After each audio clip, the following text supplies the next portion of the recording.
Check 1, 2, just testing the audio, guys. Let me know if you can hear me and I'll start the video feed here. I'm gonna knock over a banjo. I'm surrounded by banjos. They won't let me go. They've surrounded me. Let me know if you can hear me. And we'll get the video started. Hope you guys are all well. Texas, you have power in Texas. I've been thinking a lot about Texas. Hope you guys are doing okay. Yeah, video will start in just a sec. I like to stagger my starts so that I'm not juggling too many things at once.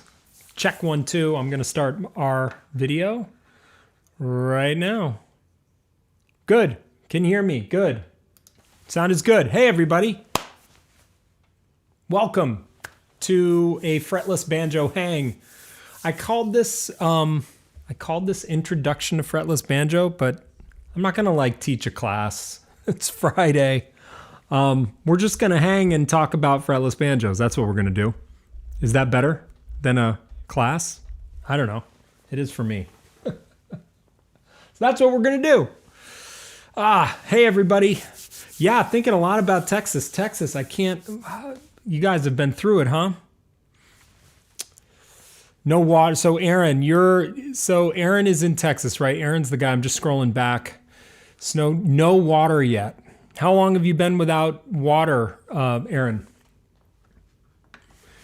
Alberto from Ireland. Nice. Tell me where you're all from. Greg's from North Carolina. Where in North Carolina, Greg? Let me know where everybody's coming in from. Yeah, so we're just this is not a class or a lecture or anything like that. It's just a hangout talking about fretless, answering questions about fretless, showing you some fretless. Hey, Blaze. Ryan heard it. Yeah. 5 days without water. So Aaron is in Texas. He's had 5 days without water. Gosh, man. Are there any signs that you guys are going to get water back? Where are you in Texas, Aaron? New Orleans? New Orleans, right? Banjo studio. I'm in. You had me at banjo. And then you had me at studio. I'm in. New Orleans. Welcome, Banjo Studio. Eugene, Oregon. Asheville. Asheville's beautiful, Greg. Murphy, North Carolina. I don't know where Murphy is. My wife grew up Chapel Hill, so we go down there. And yeah, Charlotte, North Carolina. Tucson. Ken, Acton. I know where Acton is. Acton's gorgeous. Acton's in a nice spot. Nice. Yeah, you're not too far from me at all. Pengrove, California. It's sunny. So you can maybe you can see if you look real carefully at this window, that's a barn, you can see snowfall. It's like steady snow right here in New England. I gotta fix my gamma here. Is that okay? Is that looking okay? Boy, it's really warm. The picture's warm this evening. Lafayette, Colorado, north of Houston. Okay, I have lots of stored water. Wow, good. That's fortunate, Aaron. Yeah, it's crazy what you guys have been dealing with. Luke saying hi from Wales. Oh, I want to go to Wales. I'm catching up. Wales. Just looking into Wales. Wales looks gorgeous. Hey, Curtis. Steady snow all day in southern Maine. Yeah, it's been, this snowstorm has kind of taken us off guard a little bit. We didn't expect to get so much, and it's just like, that's snow. It's almost sort of a whiteout conditions right now. Roads aren't too bad. Anyway, welcome. We should probably talk about banjos, huh?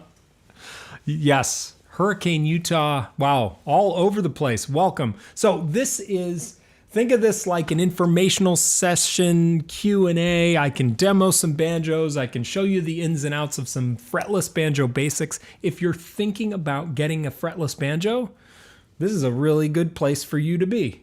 Because you can ask me all kinds of questions. I have a screenshot he's in the audience, David O. He makes banjos, and he sent me a very novel solution to tailpiece issues on Gourd banjos. If you got a Gourd banjo question, minstrel, fretless, steel, nylon, I don't care what it is, make it out of a shoebox, I don't care. Ask it. And if you want to hear some banjos, we can do that too. I got my mic set up, so it's all good. I have polar seltzer this evening. I don't know, I was just thirsty. Let me catch up on chat. So, if this is the first time you've seen this, there's a delay in when you type your thing, and I may hopefully get to it. It looks like we have a bunch of people in the audience tonight. We have 54. Wow. 54 people in the audience, not what I expected. Expected only a handful of people. So it takes me a while to get to your questions. You can just keep yelling at me and I'll get to you eventually, maybe. Maybe I'll miss you. I don't know. I can't make any promises. It's Friday. Let's hear them. We will. So think about your questions. You want to hear the big one? So thirsty. Hey, Josh. Yeah, I'm very thirsty. I've been teaching all day, so my voice is like blah. What about this one? This is the one everybody wants to hear. Yeah. Michael, we got a good semi-fretless. I'll talk to you with some semi-fretless. So let's just do a little tour here, huh? This guy is Jim Hartel Stichter model, and it's a 14-inch pot.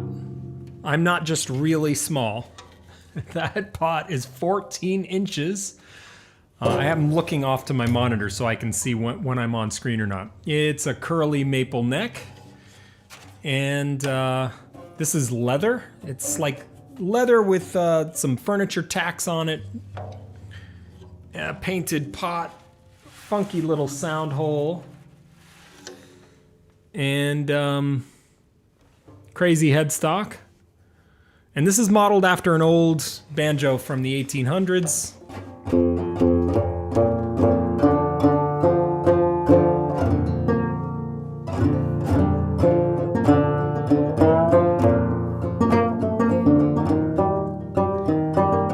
I got a tune. This this banjo has a tear in the head. So it's not sounding its best. That happened recently. Before I keep going, my name is Tom Collins. And the reason I am doing an intro to fretless or fretless hangout is because I'm starting starting a 7-day fretless boot camp. It's my 6th online boot camp. I do these quarterly. That starts on Monday. It's for patrons only. The link is in the description below if you want to check that out. It's 7 days of fretless intensive workshops, an hour a day for 7 days on some pretty cool material that I've written just for the camp. A lot of these guys have been there. If you haven't tried a boot camp, you really should. They're awesome. And link is in the description. If you want, also, I have a merch store now. I got to do my plugs. Look at this. This just came out. I can't wait for mine to get in. The merch store link is below if you want to support what I do and get an amazing t-shirt in the process. In the description below on the YouTube channel, you can get a really cool Bunch of t-shirts, bunch of cool stuff. All right, that's enough of that. It's always so awkward, isn't it? Okay, yeah, let's talk about this. This guy may... This is a 31-inch scale length. It's really dry in the studio.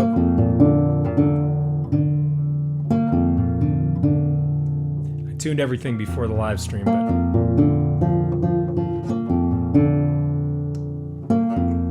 Boy, a lot of good questions. We'll get to those in just a sec.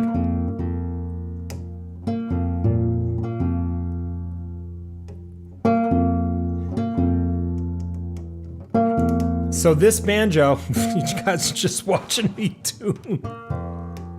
Okay, so this banjo is not, this is not ebony. This is just painted. It's just painted. Really hard to see because it's so dark. Yeah, so Jim Hartel is one of my very, very favorite builders of all time. He's a special dude with a special vision and an artist's touch. It's like his instruments are like playing sculptures. They're sculptures you can play. And he's painstaking in his detail. He's visited museums that have the original versions of these, and he meticulously measures every bit. He also makes his own brass hardware, which is beyond the coolest thing. So these really are very special instruments. They play beautifully too. A lot of those old minstrel banjos did not play well, notoriously finicky, but his instruments really do play well. He also makes all of his own tuning pegs, special sort of batwing tuning peg. Anyway, this is, I'm really plugging Jim. I'm a huge fan of his work. This is painted. Then it transitions into this like Frankensteinian nightmare of block, almost, yeah, very blocky. And this piece is screwed on. You can see that the screw there, this little like Tetris piece is screwed onto the neck in this little notch. Isn't that weird?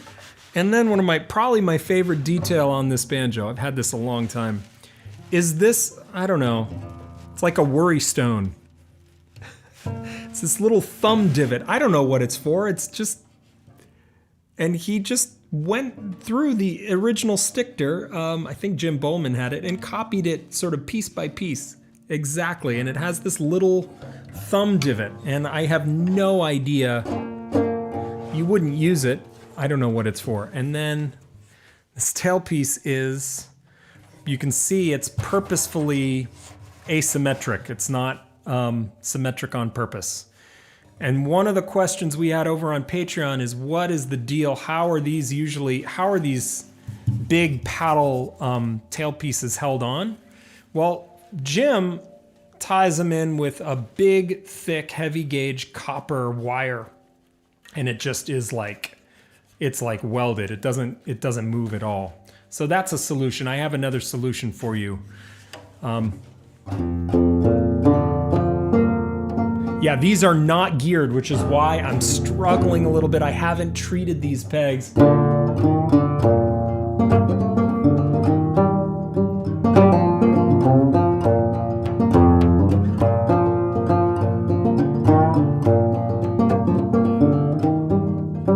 Oh, that scale length.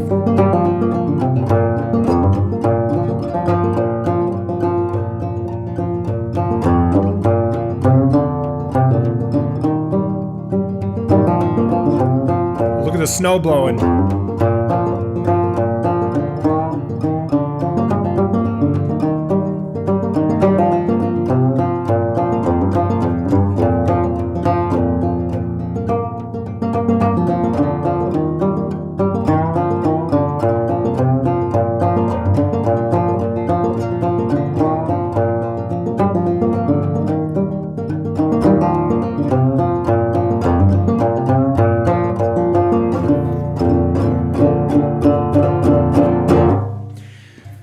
And this, we've dubbed this the Death Star because it's just way too big to be a banjo.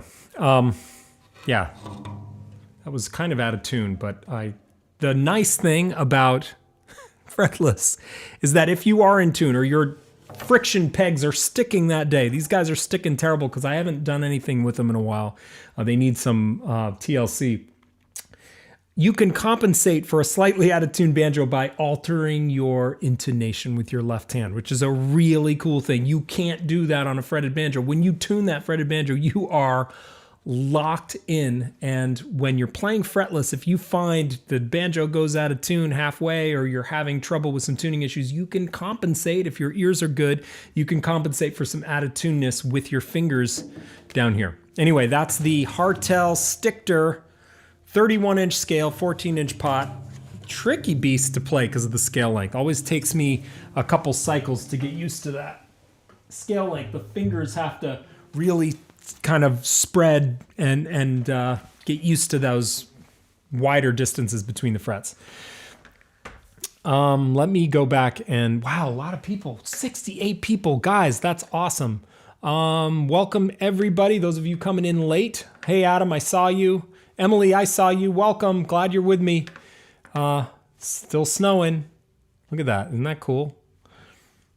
Let's hear some banjo. Yeah. Let's start with Blaze. Yeah, so get questions in and I'm going to answer questions. This is an informational session. It's just a hangout. I'm not going to lecture. It's not a concert. It's just a hang in preparation for the big 7-day Banjo Bootcamp Fretless series that starts on Monday for patrons. Whoops, Blaze, you went away. Come back, Blaze. So this, yeah, I'll answer questions and play some more in a bit. So can you talk about developing a light touch, especially with nylon strings, pick rebound into the string I just picked? Working on controlling it. Yes, nylon strings are different. They give with you. In general, when I pick up a nylon strung instrument, I suddenly just take a minute and I just let the tension go. You can barely touch a nylon string and have it still ring. This is my newest addition to the fleet. So when this banjo is tuned to low A, it's probably a little flat, which is why it's buzzing a little bit on the 4th string. But this banjo, the action's low.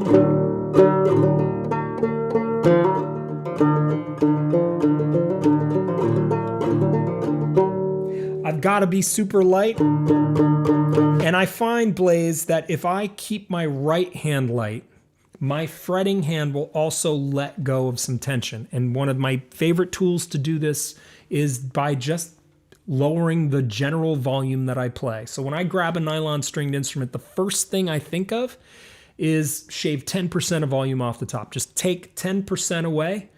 And usually that sort of prompts me into softening my hands and my approach. And the cool thing is, when you soften right hand volume, you will often find that your touch on your left hand gets a little bit lighter. So I'm kind of telling you to be just light.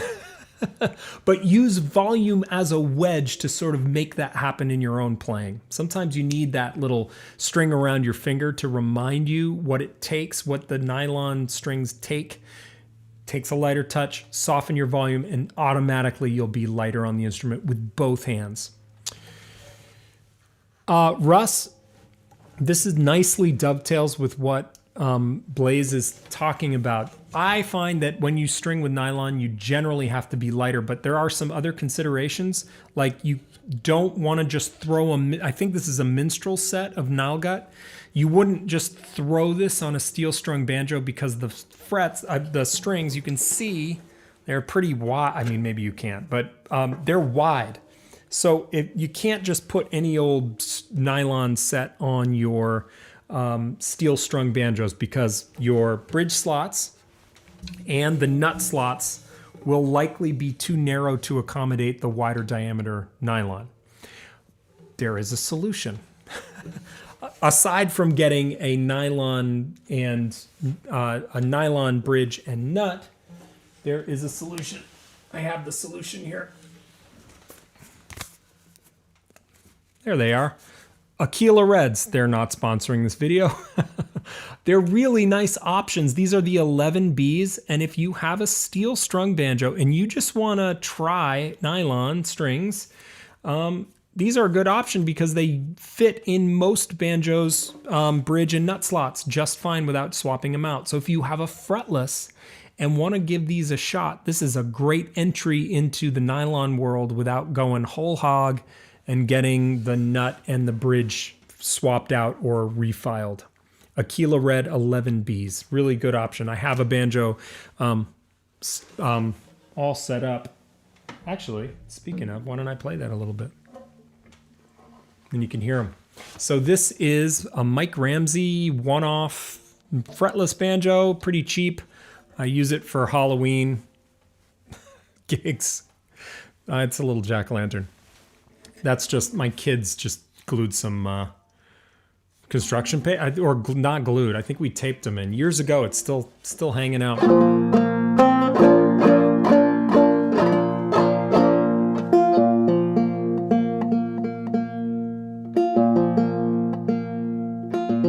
So these are the Aquila Reds on a 12-inch Mike Ramsey. Probably tuned a little low. I'm not, probably a half step down from double C, I think.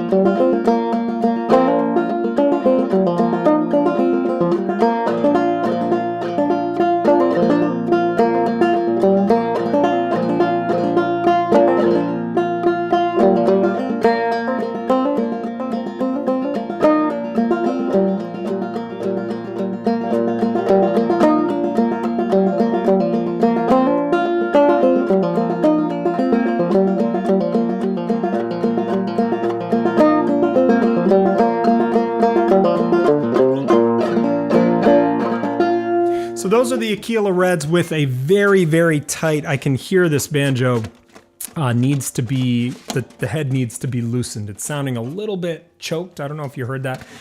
Could be a little bit deeper, a little warmer. I think I could get some warmth out of it. I usually would play this banjo with steel. It sounds amazing with steel strings. It is like searingly bright, can light a room on fire kind of volume, but I threw these on for fun.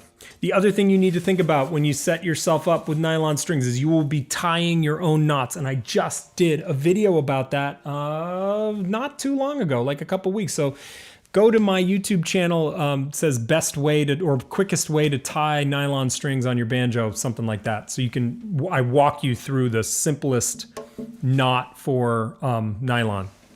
Yeah, that's my Mike Ramsey rolled brass tone ring. You can see it there. And very tight head. All right, where does this guy go? This guy's going over here. All right, let me get to some more questions.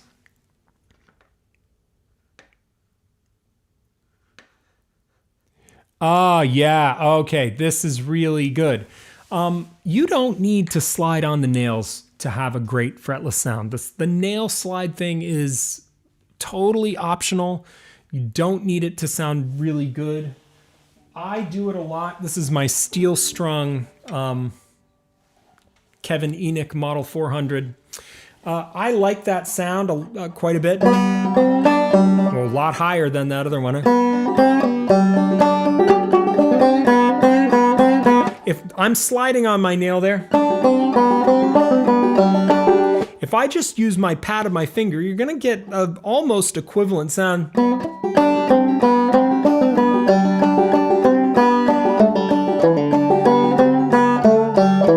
No nails are being used in that sound. You can be totally fine sliding on those strings with the pads of your fingers. The one thing, and one of the things I wrote down to mention, is if you step into the fretless world, the first thing you need to adjust are your expectations. The fretless banjo is a long list of shortcomings. long list of problems that as a player you need to embrace and solve. And one of those problems is that the fretting of a banjo with no frets is super duper dull. You're just never going to get any sort of big ring out of a fretted note on a fretless banjo. They are notoriously dull, much shorter sustain. And I used to always think, oh, it's me. I don't know how to handle this. It's sounding crappy. And there are tricks and techniques that you use once you learn how to play fretless to disguise all of that stuff. So I think of fretless, I get in a totally different mindset when I pick up a fretless banjo for one thing. It's like my mind switches into a different mode. I think of it as almost a totally separate instrument than my fretted ones. And one of the analogies in my own mind that makes a lot of sense for fretless is you're a juggler. You're a juggler. You juggle chainsaws. And so the reason I think that playing fretless banjo is a lot like juggling chainsaws is, well, don't slip, because the stakes are high, probably higher when you're actually juggling chainsaws. But I need to keep the chainsaws in the air. And what that means from a banjo perspective is I need to keep notes ringing to sort of mask the fact that the notes are just dying really fast when I play them. You can hear that just playing a 2-finger C chord, it just doesn't sound very good, right? So on a fretted banjo, I could play this for you. You do some patterns for you out of C just planted on a fretted instrument. And it would sound totally gorgeous. Those notes would just hang and they would be beautiful and they'd harmonize together. But you can hear that sounds pretty ugly. We can call it ugly. We need to call it what it is. That is butt ugly. So we need to do other things to make that more interesting. One of the things we do is we keep the chainsaws in the air. We do a lot of alternate string pull-offs. We do a lot of left-hand activity, hammer-ons.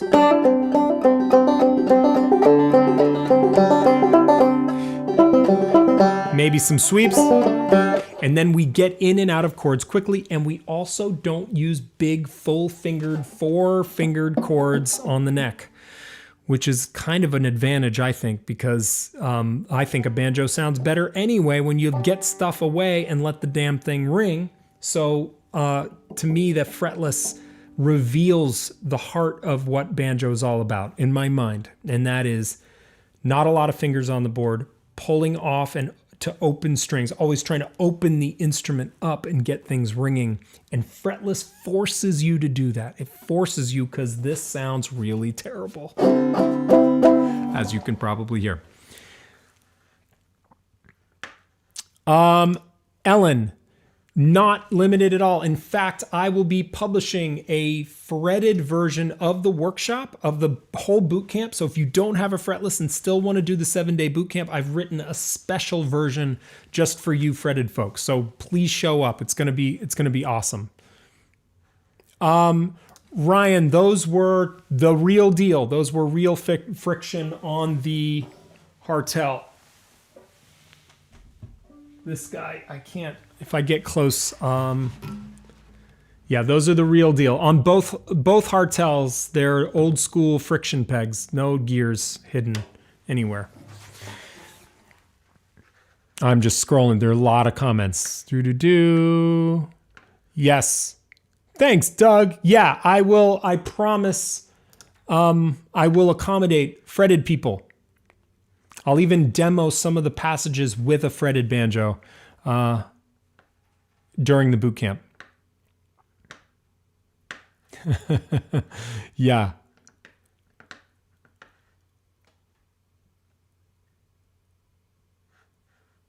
Oh gosh, you know, Jim Hartel, I was just reading this and there is a special peg dope that they use. Peg dope would be an awesome, that'd be a great band name for an old time string band. Peg dope.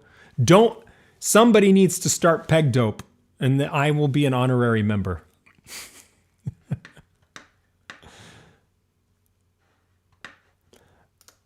Oh my gosh, Josh, welcome to the dark side, man. Welcome to Clawhammer. 5 albums that you need to be listening to, including fretless stuff. I'll tell you the first thing you need to do, the very first thing you need to do is you need to run out and get this. Brad Leftwich's round peak style clawhammer banjo.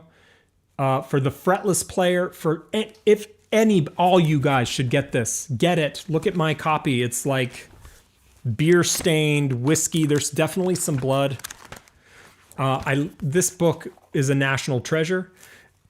Absolutely go get it. It also, well, it used to come with remember these? That's how old my copy is. This is probably, oh gosh, gotta be almost 20 years old.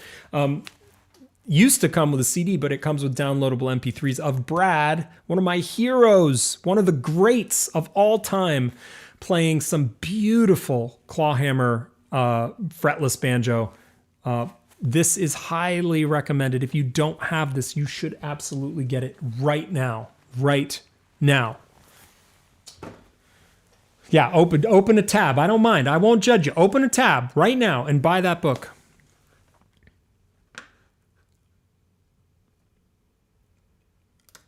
Typical scale length. Typical scale length, I don't know. What's a typical scale length? 26 and a half? The minstrel banjos are all very atypical in terms of scale length. So they're a bad judge of what scale length should be on a fretless banjo. Probably. Should is, of course, subjective. You probably just want your normal, slightly short old-time scale length. What's that? What are builders? Help me. Is that, what, 25 and a half inches? Lindsay, help me with scale length. What do you... Lindsay's a builder at Quail Creek Banjos. What is your typical scale length, Lindsay? All right. Oh, very good recommendation for Josh. Yes, highly recommended. Dan is also another one of my heroes. Dan is the man. Dan is the man. I also would recommend anything that Tom, Brad, and Alice have done. So the Tom, Brad, and Alice albums are totally amazing. I would also recommend you looking up Kirk Sutton. Riley Bogus is one of my very favorite banjo players of all time. Yeah, wander about the halls of the banjo. Hey, Sean, welcome. Oh, good. Letitia, I'm happy to help. If you've got any questions, let me know. Yeah, the recards are nice. I'm just there's a lot of there are a lot of things in the chat, a lot of comments in the chat, so I'm just catching up. Jason's tuning in from Hanover, PA. Hey, Jason, welcome.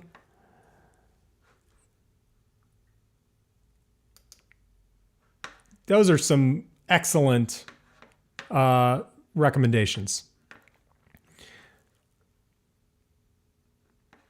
Dwight Diller, Allison DeGroot, yes, yes. Lucas Poole, yes. All of these people, yes. Adam's talking about the 11 Bs, which are these strings here. The only thing I'd add about when he plays the 11 Bs is that it does seem problematic to get them all the way to standard tuning if your scale length is 26.25 rather than 25.5. Yeah, okay. I don't have a 26-inch or bigger banjo that I've tried reds on. So these are all slightly, I think they're all 25 and a half, my normal banjos that I put the reds on. So yeah. I play with middle. Always. But plenty of my students play with index. Plenty of wonderful, amazing players play with their index. So you need to find the finger that's right for you. Yes, an 11-inch pot. I love an 11-inch pot. The tone with an 11-inch will be, I think, slightly more focused, less overtony. You'll get less bass response, but sometimes that focus is just what you need. The other thing about an 11-inch pot is for smaller statured folks. the 12-inch can feel a little unwieldy. It can feel like it goes up real high. So some smaller statured folks tend to prefer an 11-inch because it keeps the banjo a little bit low. That's a thing to think about. I have one of my main players is an 11-inch. I love it. You'll do it justice. Totally. Yes. I was hoping somebody would ask this. So my standard response, because I get this question a lot. My standard response to this question is, if you think about the history of the banjo from pre-colonial times to now, the banjo has spent most of its life as a fretless instrument. So if you were learning in the 1700s through the 1800s, even into the early 1900s, likely, maybe, late 1800s at least, it would be highly likely that you would be learning from scratch on a fretless board. So that makes me think, well, if those folks could do it, anybody can learn on a fretless banjo. So a lot of people think of fretless as sort of the level up of fretted, and that is not the case, I don't think. One of my first instruments was fretless, and I'm so glad that I had that early experience, because the nice thing about fretless is it does really train your ears to hear pitch, because you're constantly tuning in to where your fingers are on the board. That's the biggest part of playing fretless, is getting your position correct. So, it can be learned. Think about violin. Like little kids are taught on violins, and there are no frets anywhere to be seen in that world. So you can learn on a fretless banjo. Don't let that dissuade you. I think the biggest question that you need to ask yourself, if you want to, answer for yourself is, do you love the sound? Does the sound grab you? For me, when I heard fretless, it was like done. I was totally gone. I was over the moon for that sound. So if you are like that, then do it. If not, if you kind of like it or think it's vaguely interesting, you don't have to get it to make fine music. That's for sure. Michael Neiman wanted to know about semi-fretless. Michael, what do you think? Semi-fretless. One thing I'll say, this is a semi-fretless. So semi-fretless is just that half of the banjo is fretless and the other half or part is fretted. Couple things. When I had this made for me years and years ago, I'll show you the back while I talk. It's really something else. I thought, semi-fretless is going to be the best of all worlds, right? Because you got the fretless part, you can do the fretless thing, and then you've got your frets on the high side, so you could do chord forms up the neck, and it's the perfect solution. It's having your cake and eat it too. And one thing I would caution anybody considering a semi-fretless, I think they're great, by the way. I obviously own one, and my album in 2016, Sinful to Flirt, almost every track was played on this exact instrument, set up just like this. So obviously I love what this can do. A semi-fretless is a huge compromise, and I'll tell you why. First of all, your bridge is in a fixed position because you've got frets. So unlike this guy, where if I like the sound of the bridge placed dead center, I can just, which is where it is, right, almost, I can just dead center that bridge and work on the intonation with my fretting hand. I'm not tied to any specific scale length. With this, you're locked in. You can tell this bridge is sort of back towards the heel. That's fine. It's not a huge disadvantage. It's something to be aware of. Second thing to be aware of with the semi-fretless is, if your builder doesn't know what the heck they're doing, this transition between the fretless portion and fretted can be nightmarish. Luckily, Kevin Enoch is one of the greatest acoustic instrument builders of all time, so he knew what the heck he was doing when he made this. And you can see, watch this. I'm gonna use a little studio magic. Zoom in. Is this cool? Look at this. Okay, so you can see right here, hopefully, you gotta look real careful. Don't get too close, guys. You're freaking me out. There's a bump here. See that bump? So this entire fretless portion, there it is, that bump. This entire fretless portion of the board is fret height. So you can think of this fretless part as one big giant fret, and that's because it's gotta be even with the tops of the frets down here in order for you not to get buzzing. I've seen some fretless banjos, some semi-fretless, that didn't handle this correctly, and so when you fret it up here, you'd bottom out on the frets and create all kinds of buzzing. Something to consider if you're considering a semi-fretless. You need to find a maker who knows what is up right here. And you can just ask your maker, do you know what's up? How are you gonna handle this? And they'll either tell you or they'll be like, oh, don't need to worry about that, just make it. If they say that, keep looking, look elsewhere. This is critical. I know because I had somebody make one and it was wrong here. Okay, so the other last thing I'll say about steel strung fretless is that for the most part, generally speaking, you'll be living, if you're jamming, playing with others, you'll be living in A and D tuning. That means you're tuning up. You don't capo a fretless instrument. It's a big no-no. You just don't do it.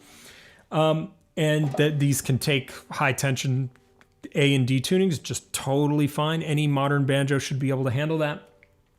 But the thing that you got to think about, which didn't occur to me, is high tension in A and D on a fretless. It ends up the neck stuff here, especially if you favor medium high action like I do. When this is tuned up to A and D, I don't really play up here very much because it's a lot of work. I did it a bunch on the album Sinful to Flirt as sort of a proof of concept.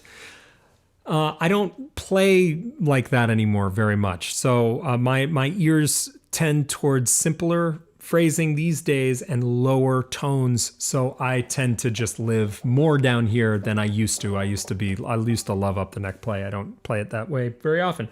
Something to think about. You may not end up using this part of the board very much. 5% of your time, 10, maybe 10 if you're really fancy up there, maybe more like 1% if we're really honest, right? So my thought is, why bother? I love a semi-fretless. They are super cool. They're a conversation piece, but like it's a compromise, like anything. You don't get free lunch, so just keep that in mind if you're looking at semi-fretless banjos. Let me catch up.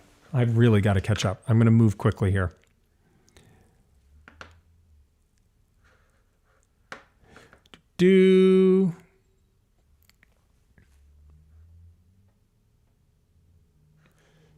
I'm scrolling, guys. A lot of comments. Yeah, so about the nail slides, Ryan just took delivery of a beautiful fretless banjo. Learning myself now, but my breakthrough came when I realized you still use the pad for pressure and the nail for tone. The nail doesn't have to bear all the weight. Yeah, I think for me, it really depends. Sometimes I'll transition to all nail. Sometimes I'll ride the pad and the nail. One thing to remember to make that easier is fretted banjo, we play like this. Fretless banjo, I tend to break that rule and play more.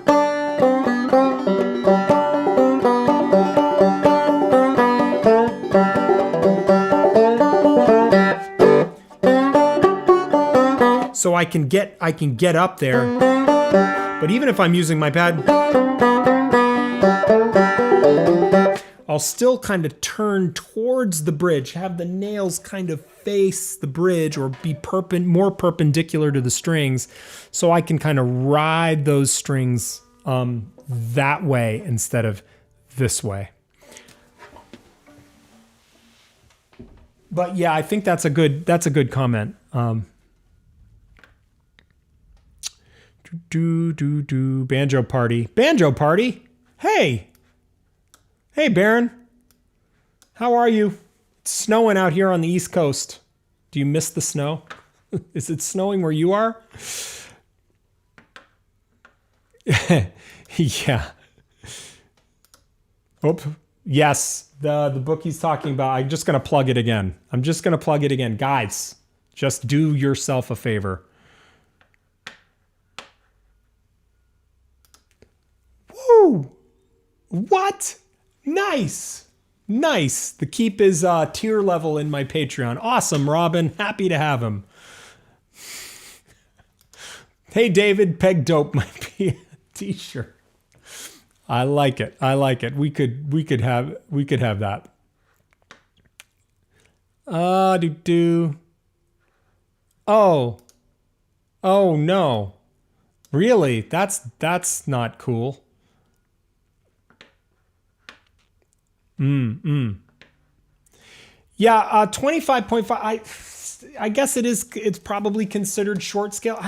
I feel like it's so big, ubiquitous. When I think of a short scale banjo, I think of like a pony banjo that's sort of happy with more than 2 frets lopped off, but you're probably right on that. It feels 25.5 just feels right to me. I don't know. Feels right. Margaret loves her Quail Creek banjo. Ooh, we got someone from George from Berlin. Hey, nice. Scrolling through. What can I say about Gourd banjos? A lot. A lot. I have one here, and it's in not great shape. I may be able to. I'm not even gonna waste time playing it. But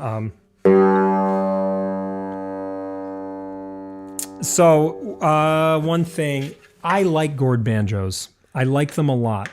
This guy has seen better days. He needs a little TLC. But things you should be aware of if you're looking for a Gourd. That's how that is handled. I'm gonna put another thing on the screen because this is a good segue into the Gourd land. This banjo has bubbled up here. It needs a new tack head. So it bubbles, and then this bone tailpiece vibrates on top of it and creates a sort of sitar. I'll save your ears. I won't do that anymore. So I just need a new head. You can also see the bridge is really weighing that head down. It just needs a new tack head, and I haven't done that. This was my modification, because another thing with a Gourd banjo is they're round. And so they can kind of get away from you. They're very neck heavy because this part of the banjo is so light.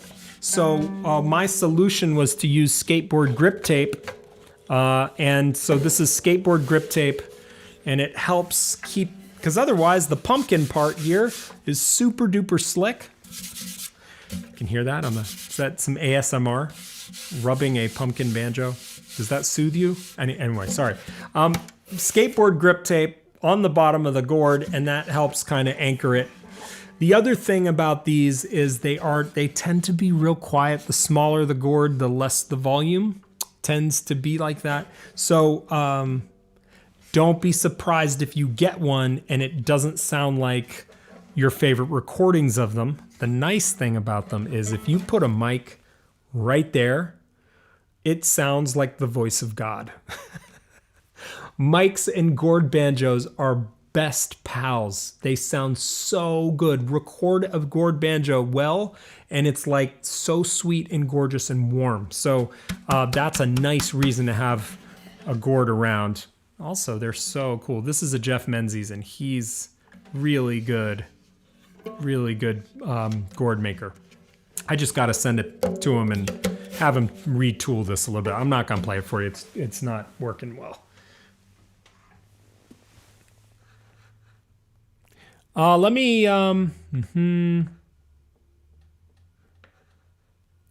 Yep. That's a good tip. Yep.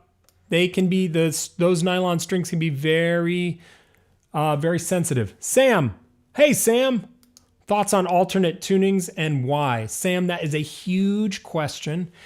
My answer is yes. Yes on alternate tunings. Mainly, alternate tunings give a banjo player, it's almost like having different instruments baked into one. Every alternate tuning has its own vibe and mood. And so you can get at emotional feelings you can get at different emotions with different tunings. That's how I think about it. I think about it as a color palette. Like if you want blues and greens, you might want the Cumberland Gap tuning. If you just want to give you that blues and green wash, you want the Cumberland Gap tuning. The Piney Woods tuning, you're going to give you some deep oranges and some shadows. So I think of it as a color palette with which the musician paints. And they give you access to colors that you might not normally have. I know that's really maybe cheesy. I hope that helps you understand. I use alternate tunings all the time. I've done it a lot on Patreon, actually. I love different tunings because I find different musical ideas depending on what tuning I'm in. Fretless can play in alternate tunings just like a fretted banjo. So you're not really, I don't think you're constrained by tuning when you're playing fretless. Totally agree. If you want to listen to some amazing banjo music, fretless included, Rhiannon Giddens is totally a national treasure. She also plays Jim Hartel's instruments. So yeah, well worth a listen. Please go listen to her. Scrolling. Gosh, I'm catching up. How do, let's see. What is the purpose of what? I'm losing the thread. I'm going to have to just skip. How do you feel about scalloped frets? Yeah, when they go, I don't know. I've never played scalloped frets. Why do they exist? I don't know. I don't know why they would exist. I like big frets. I like jumbo frets. I love a jumbo fret. I don't know if that probably doesn't answer your question. Leo, when I sing with a fretless, I sing out of pitch. Oh, this is such a good question. So the question is, does my voice first need to be more solid or do I need to train perfect pitch on the banjo? Oh, Leo, this is such a great question. Well, I just did a video where I play Jack of Diamonds. You can see it on my channel if you go. And I play it on my new banjo, my Hartel.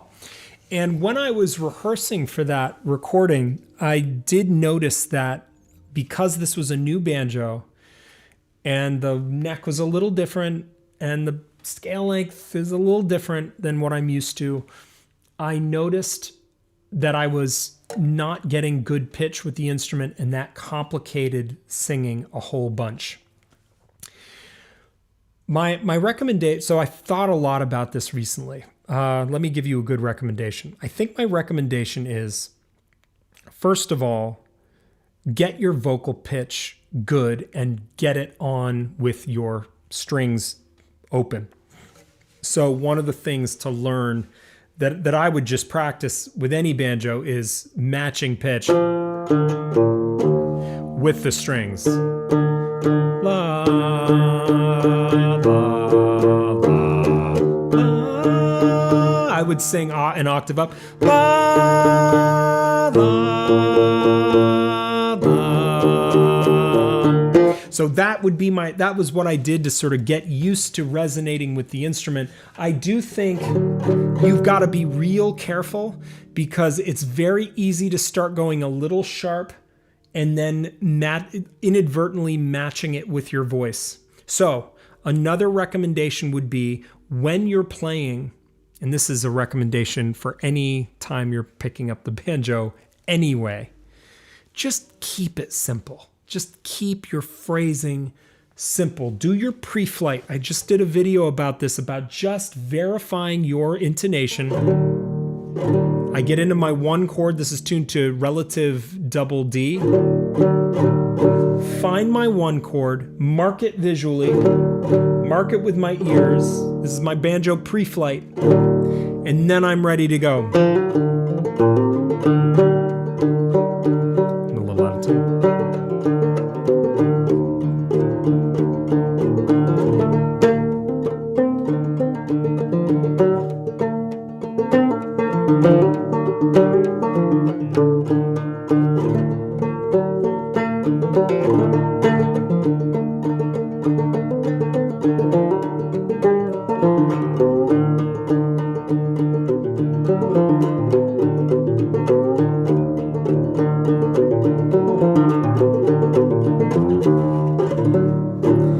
So I keep my phrasing simple when I sing, and I try to keep the voice as on pitch even when I'm warbling with the with my intonation. If my intonation gets off, I try.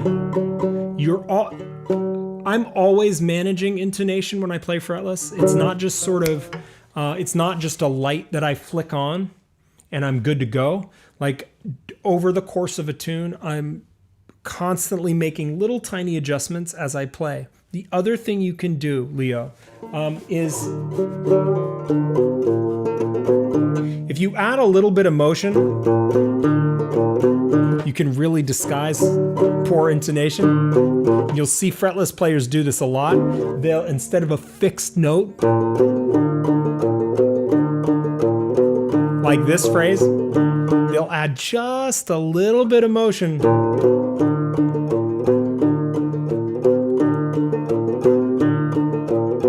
So every note gets or every fretted note gets a little bit scooped and bent. Also, I like to hit a lot of open strings when I'm playing fretless because that gives me an automatic intonation check. I don't know, Leo, I've been thinking about this a lot recently, so I don't have fully formed thoughts on it. So I'm just kind of throwing stuff out at you. I hope some of it is at least a little bit useful. Yes, I do. They're super cool. Yeah, I want to get one at some point in mountain banjo for sure. Yeah, they're really neat, really neat. I think the one I've been recommending for decades now is the Kevin Enoch Tradesman.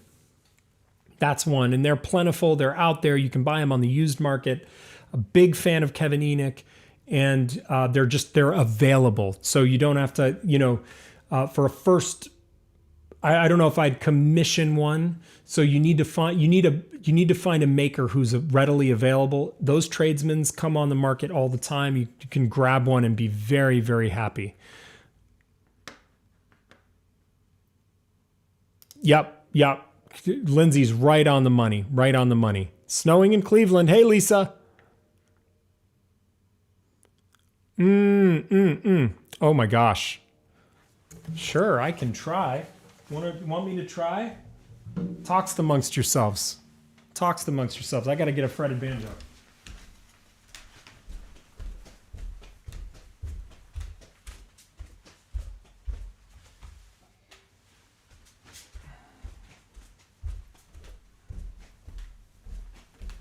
Okay.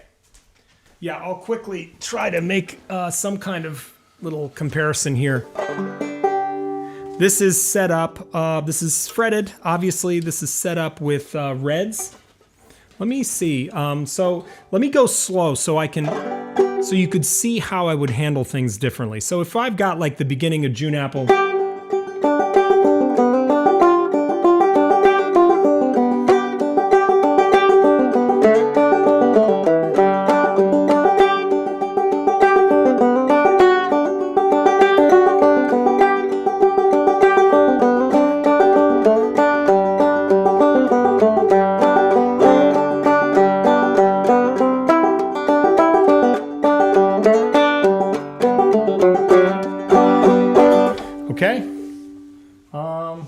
This over here.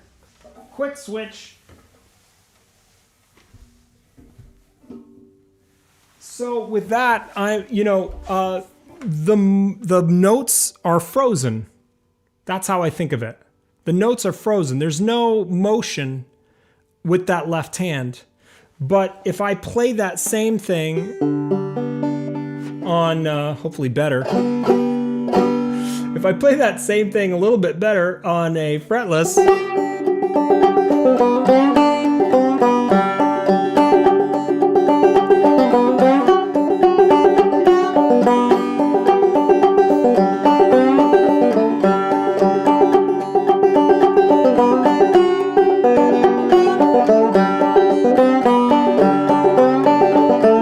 I'm constantly, that one in particular, I'll add just a little scoop. I'm pushing that note, bending it sharp. So I'm constantly adding motion with the left hand, and that would be sort of my main difference between the two. These notes, because they're not fixed and anchored, they are movable. They're movable, constant motion with the notes. That'd probably be the biggest example of that. Huge storm of 8 inches.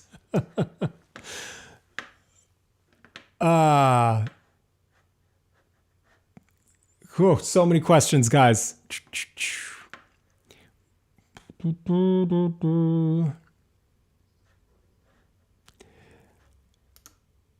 Would I stick to more simple arrangements using fretless?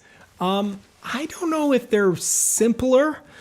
They might be simpler from a chordal perspective because chords are not as accessible on a fretless instrument because you want to be moving quickly. So I love 2-finger chords. I play my fretted banjo like that too now, though.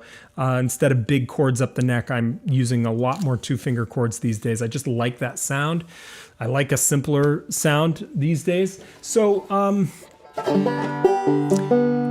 are the arrangements simpler or are they just different? I think they're just different. Yeah, they might be more complicated in some ways because I'll be throwing a lot more of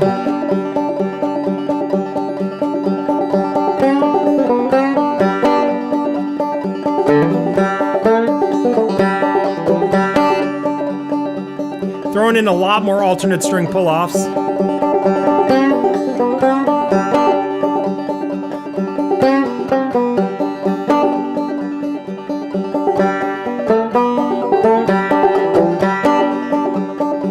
Keeping the chainsaws in the air.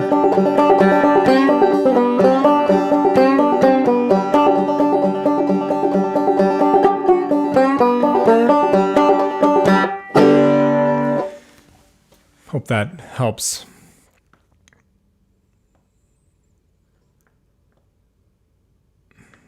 Boo-boo. Margaret loves peg dope. Oh, I like your dog, Margaret. Is that a new dog? Is that a puppy? What's your dog's name? Oh, wait. Do. What did, scalloped frets are an innovation. Oh, yeah, uh-huh.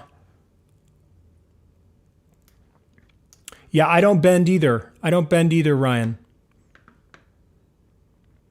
Blaze bends. Yeah, I don't bend. I don't know why I don't bend. I always feel like when I'm bending, I should just grab my fretless, but some players really bend and it sounds really good. So yeah, you use the techniques that you're drawn to, I think.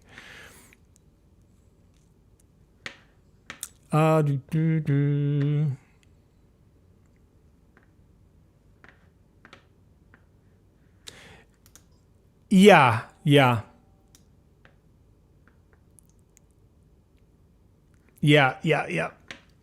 Sorry, I'm... You're welcome, Leo. I hope that was not very organized. That might be a great subject for a video, so I'm going to think about that and maybe put an actual script to it and give you some real methodical ways to come at that problem. We're getting close to the end. Oh, yes, people should check that out. He's a great maker. Hey, Ken.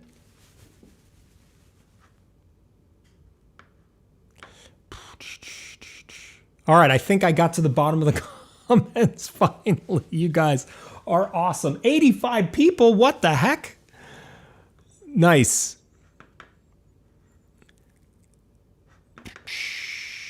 Yes, yes, definitely. I think the two techniques I think about that come to mind when you are playing fretless is that they favor. Fretless is at its best. Let me rephrase. Fretless is at its best with alternate string pull-offs, keeping the chainsaws in the air, as we mentioned, keeping notes ringing, and of course the slides are gorgeous. Can I show you what beginner fretless players do though? It's fun. I'm going to show you. So anybody in the audience who gets a fretless is the first thing they're going to do. This is what they're going to sound like.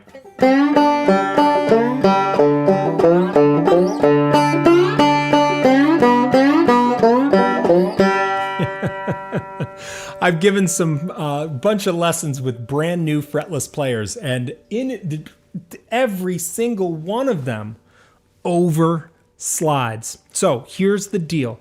Yes, we slide more on a fretless banjo. That is absolutely true. But slides on a fretless banjo are fundamentally different from a fretted slide.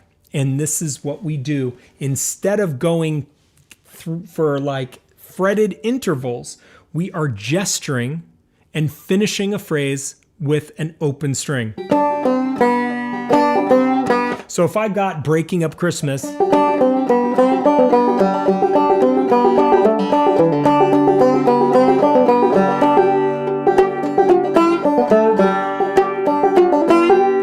I'm finishing the slides with open strings. In that case, I'm finishing it with an open second string. And all I'm doing is just moving, just pushing the note a little bit. I'm not going the full distance. And so one of the mistakes beginners make stylistically with fretless banjos is they're sliding, they've got this huge runway. They're like, oh, I'm going to use the whole thing. And so you don't want to do that. You want small, subtle little.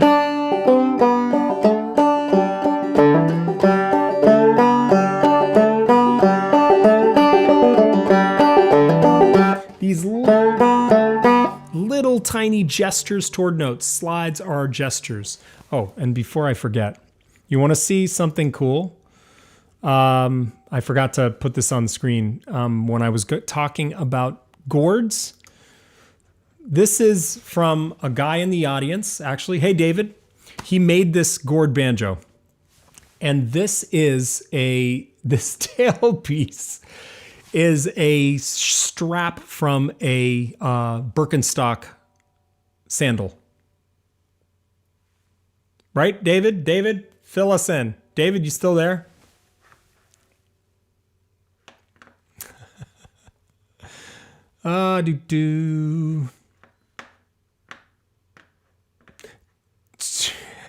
Too much spice. Too much spice in the pot. That's exactly right. And Emily likes that sound. You guys are fun. Oh man, that was years ago. Goodness, years and years ago.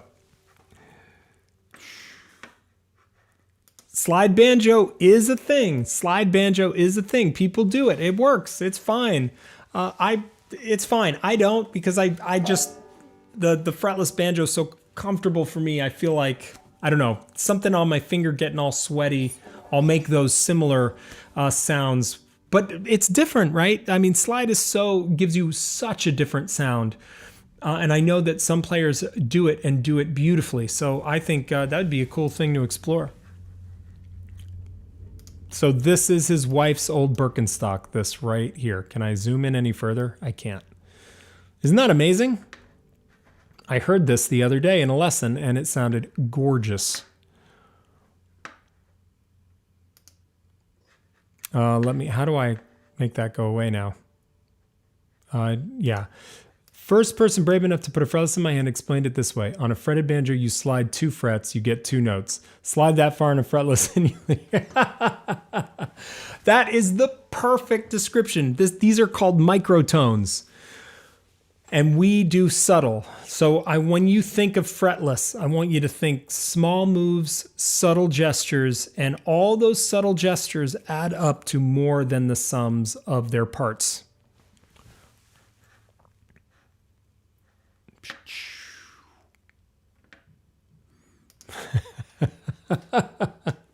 This is a true statement.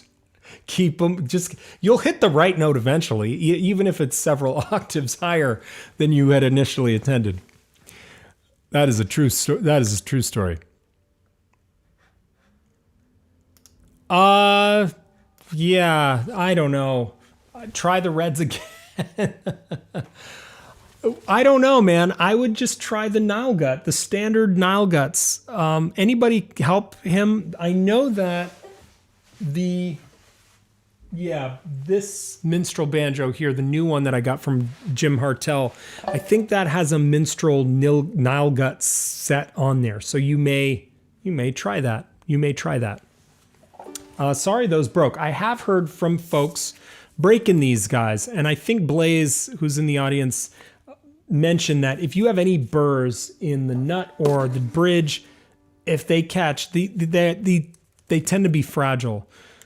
So, but I've had, gosh, this set on here, I have too many banjos now and not enough stands.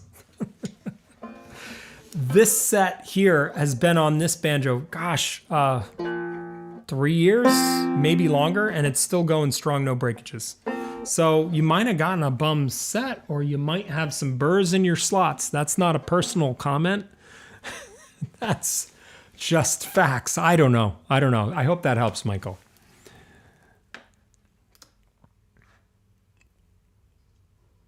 Yes. So if you've got slides on fretted, you tend to make them eighth note pairs, right? On a fretted banjo, the slides are just a pair of 8th notes. On fretless, you can grind that timing slow so you can take your time.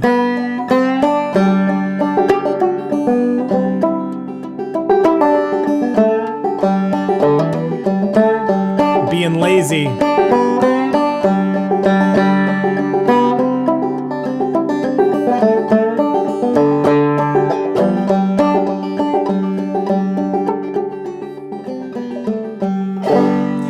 Yeah, you can slow your slides down and grind through the microtones, and it sounds really good when you do that. Really good. Just don't let it be, don't let it mess with your time too much.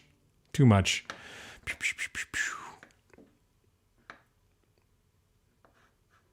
Yes. Baron, who's in the audience this evening, has a lovely, lovely Clawhammer album out. I highly recommend it. Baron, what's the name of your Clawhammer album? Beautiful sounds, lovely playing. And where can people find it? Throw it on there. I'll put you in big lights here. Oh, yeah. All right, Baron, let's go. Give us a link. How many banjos do I have? Not enough. I don't have that many. I used to have a lot more. 1, 2, 3, 4, 5, 6, 7. I used to have a lot more. I had windowed it down to like 3 for a while there, but yeah. But I have a good excuse. I do this for a living, so it's that's my excuse. I don't have enough. That's my answer. I think that's a great name on Bandcamp. Look it up. Look it up, people. Look it up. Get it. Buy it.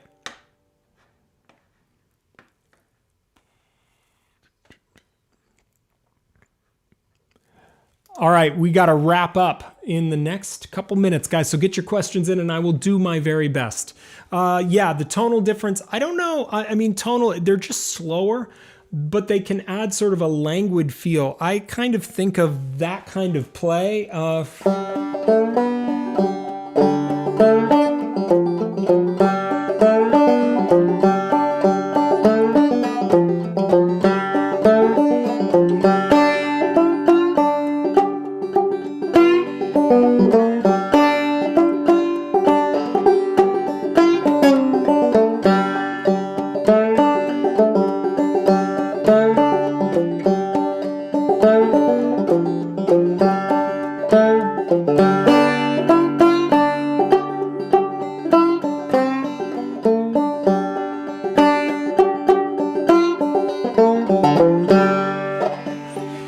That I was trying to be as lazy as possible with the slides, and I think that automatically gives sort of this bluesy, dirty kind of feel, especially if you can push through your blue notes, the third fret notes in, this is G tuning. Those constant motion, those blue notes, you can really like savor the blue. Savor the blue. That is Peg Dope's first album. Savor the blue with those grindy, slow slides. Don't let it affect your time, though. Oh, man. Oh, man. Don't get me started. I think old-time music has never been more relevant. For me, it is the antidote to an overly digitized sounding musicscape. Give me two hands on a banjo and I'll take it over almost anything that is recorded in the modern way. In my opinion, I'm biased, heavily biased. This is the ultimate antidote to a digital world, in my opinion. So I don't think old-time music and banjo in particular have ever been more relevant than right now. Right now. But I'm just a guy with a banjo, so what do I know? I could go on, but I'm not gonna yell at you. All right, get them in, people. I gotta go make a fire and settle down with my family and have some supper. I can smell it coming up the stairs of the studio. It smells real good down there. If you were looking at getting an 11-inch pot, what other specs would you choose to get the deepest tone? I would probably, I would look at hide. I would look at a natural hide head. And I would go for medium strings, not lights. I would not have the head too super tight, but get it snug. And I would be swapping some bridges. I'd be experimenting with the bridges. The bridges, guys, these bridges, there are so many amazing makers of bridges. They have a huge effect on your tone. So different bridge materials can give you like an earthier tone, can cut down on overtones, can give you a more strident, bright, jewel-like tone. Bridges are where it's at for cheap experimentation. Yeah, hide head, experiment with your bridges, and tone ring depends on the maker. Depends on the maker. I would say if I were going with an ohm, I would get their Tupelo, which is their wood-rimmed banjo. But I don't. I tend to like metal tone rings on most other makers' banjos, and so this guy has a brass ring. A brass ring is a pretty safe bet. You'll get a nice range of tones towards the darker, plunkier side, but you'll still have some brightness in there. Yeah, that would be my recommendation. It really depends on the maker, though. Each maker has, which is such a cool thing about the current state of where banjos are in terms of the make. There are just so many makers out there, and all these banjos have such different voices. Yeah, pays to really shop around and get that sound that you want. Yeah, good. Ken, we are on the same page.